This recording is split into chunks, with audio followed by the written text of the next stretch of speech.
And there's a guy by the name of Ben Zobrist. He continues to be linked as a possibility for the Mets.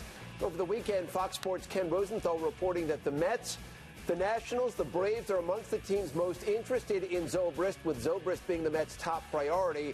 Rosenthal says the Braves like the idea of Zobrist acting as a role model for some of their younger players. So what about the timeline here for Zobrist to finally make his decision? Because we've heard his name now for weeks and months, for that matter. Yeah, the Mets and other teams were getting an indication before the holidays. They were trying to maybe make a decision right around Thanksgiving. He slowed it down, I think mostly because of the fact he just had a baby. They just had the World Series, and he was obviously a big part of that. So I think now that we've gotten past Thanksgiving and get into this week, look for this to start to heat up. He lives in Nashville. It's almost perfect timing for that to make it some kind of a decision next week. It could happen. I talked to a team or two today. It could happen at the end of this week. Not likely, though. Looks like it'll wind into the weekend and early next week, or maybe middle of next week. Yeah, I agree. I think the point is we've reached the point where you look at your phone and keep checking it, because it could be any day, any hour, any minute.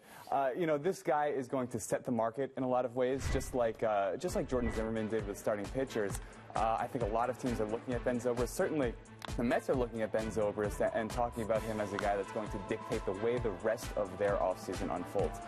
Regardless of which direction they go, regardless of whether or not they get Zobrist, that's a matter of what they're going to do going forward. So I think it's important that he signs soon. I think he will sign soon, whether it's with the Mets or elsewhere. I think one of the big questions, what are the Mets prepared to pay for Ben Zobrist? Yeah, well, you're looking at the difference between a 3- and a 4-year deal seems to be the sticking point for a lot of teams. And I think with Ben Zobrist and with the Mets, it's going to be hard for them to guarantee 3-4 years to a 35-year-old. It's definitely a bit of a tough sell. That being said, he fits a lot of holes for them. He can play second base, he can play third base, he can play the corner outfield. He makes a lot of things easier. You don't have to worry about filling in behind Ben Zobrist if you have him there. So I think they're going to push hard. I think they're going to look at him hard.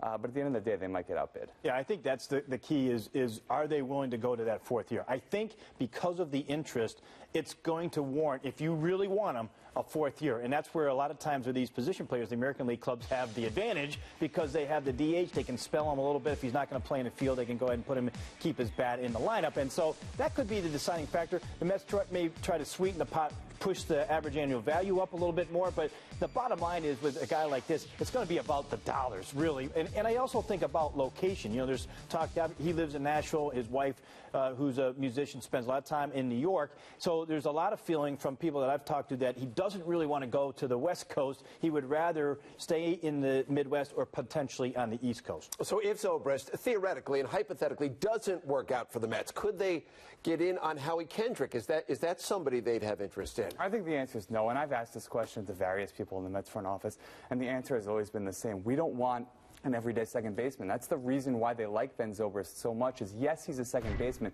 but he can also play so many other positions. He can help you out in the corner outfield when you want to bench Curtis Granderson, when you want to bench Michael Conforto. He can help you out at third base when you give David Wright those days off that you know he's going to need. So while Howie Kendrick does fit a role for the Mets, and while it would make sense on some levels, he's just going to be too expensive. He's going to cost too much money. He's going to block Dilson Herrera. It's just not a deal the Mets want to do. So if they don't spend the money on Zobrist, they don't get him, what about allocation of those funds? Where might they go? Well, I mean, they have a couple of options. A lot of these names aren't necessarily new ones, but they fill the middle infield position, maybe the shortstop position, so you move Flores over to second base. That's the flexibility that Flores gives to you. A guy like Asdrubal Cabrera is shortstop. Ian Desmond, they say that he's not on their list, but I do think that he may be in that, again, as a second-tier type of guy. And a whole host of outfielders. Span's an interesting guy. He's represented by Scott Boras. They have a tendency to be held up in the negotiations and be pushed out later in the winter, so that kind of hold up your plans a little bit.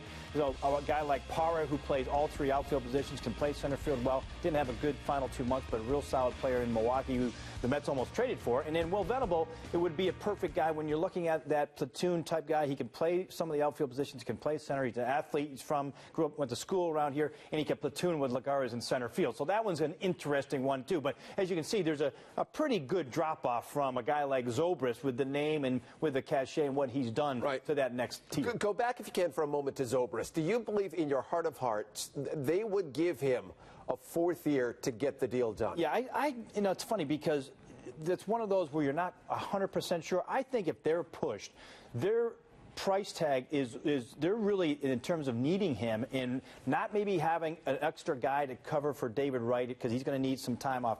I think they would go to that 4th year. It's one of those times where you go, boy, I didn't think Granderson at the time was going to get 4 years. I thought 3 was the perfect number. They pushed it to 4. So far, that one looks okay. Yes, it does. It's going to be fine. So I think even with these guys that have some age on him, he's got a guy who's in really good shape, and you look at the bat and you see that he can handle. I think from that standpoint, I don't see the drop off being that great. It's not going to feel good, but I think they would push to that 4th year.